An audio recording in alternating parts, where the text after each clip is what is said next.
The Tasawuf. The Tasawuf is an individual obligation, Fard Ain. According to Ghazali, there is no ambiguity in that. 7 pillars constitute its foundation: silence, hunger, abstention from innovation, repentance, night prayer, solitude, and rectitude. What noble virtues! Our Sheikh Yadali has stipulated an eighth, namely the apparent and intimate divine fear. Spiritual retreat, Uzla. Solitude, Uzla, is necessary for the aspirant who fears the corruption of his faith or who faces uncontrollable situations. If this is not the case, it is forbidden, because if the conditions are favorable, he must live in community and earn his living lawfully. The best solitude is that which brings spiritual benefits. Any sincere aspirant who loves worship and flees from wickedness and common unconsciousness can obtain benefits in spiritual retreat. However, he must be free from pretension, and the community must not solicit him for obligations. But if he can bear the disadvantages of common life and is not able to obtain the benefits of meditation and spiritual retreat, but seeks only to be noticed and to imitate the masters of the way, it is recommended that he live in society and be vigilant. As for the one whose presence is called upon to guide believers, or to teach them, or to lead collective prayers, he should abstain from spiritual retreat. Repentance, Tawba. The reality of repentance is to separate oneself from all sin for the sake of Allah, by conscious choice and not by coercion, such as suffering for a crippling disease or infirmity such as mutilation, blindness, and deafness. Repentance must be out of respect for the glorious Lord, and also out of fear of His wrath, with sincere regret for any sin committed and any vice engaged in, but also, and above all, with a firm intention never to do it again. It is also necessary to make reparation for the wrongs committed and to render justice to those entitled, as I mentioned in the versification of Al-Akhdari's prose. Study it and you will find all the details. Details on the Tasawuf. I will argue that the majority of our contemporaries are ignorant of the sense of Tasawuf. In truth, it is a great good that they neglect, for they do not know that it is the way to reach the proximity of the divine.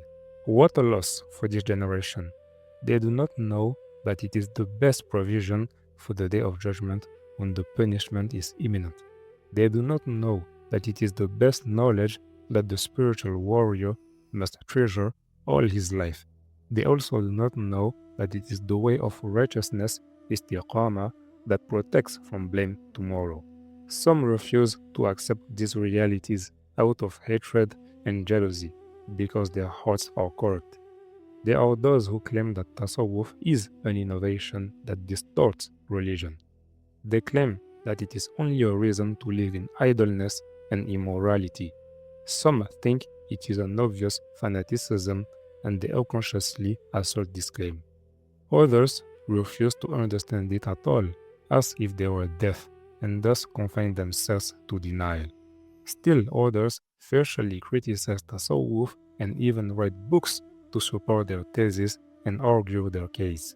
But even if they consciously wish to ignore the benefits of Tasawuf and the positive spiritual influences it pours out upon the creatures in search of the Lord Absolute, they cannot in any way affect the relevance of its truth.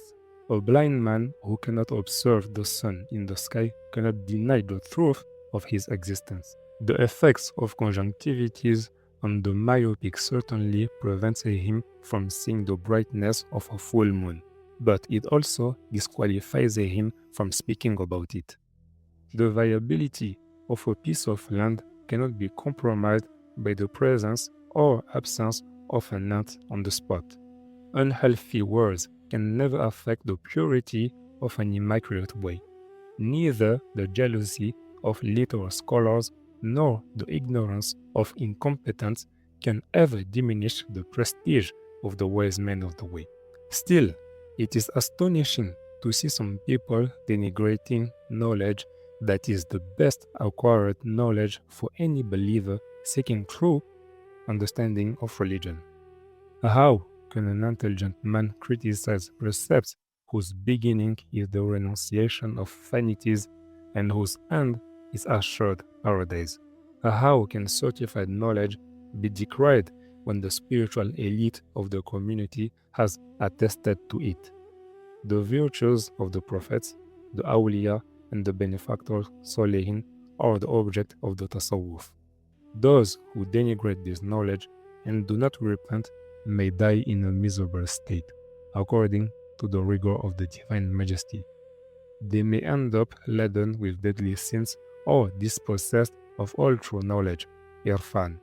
Our Sheikh Muhammad Kunti, the wise Khalif, on him the Lord's approval, as well as on all the righteous, has made it clear in Junat al-Murid. Definition of Tasawuf.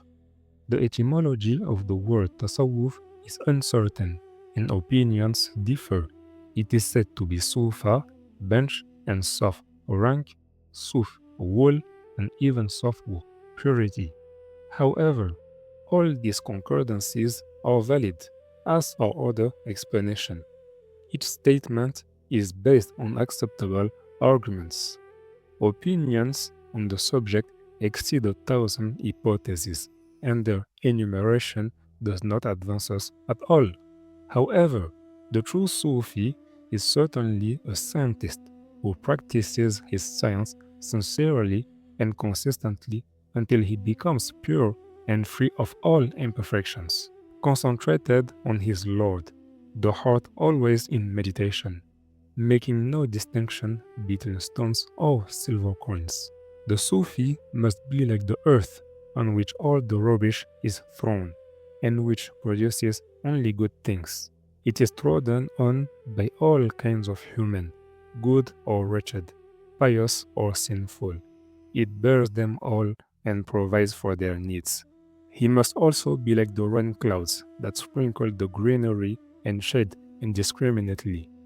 The one who combines all these qualities is a Sufi. Otherwise, he is an aspirant, perhaps in good faith. This concludes the introduction of the book, and we now advance to the first chapter.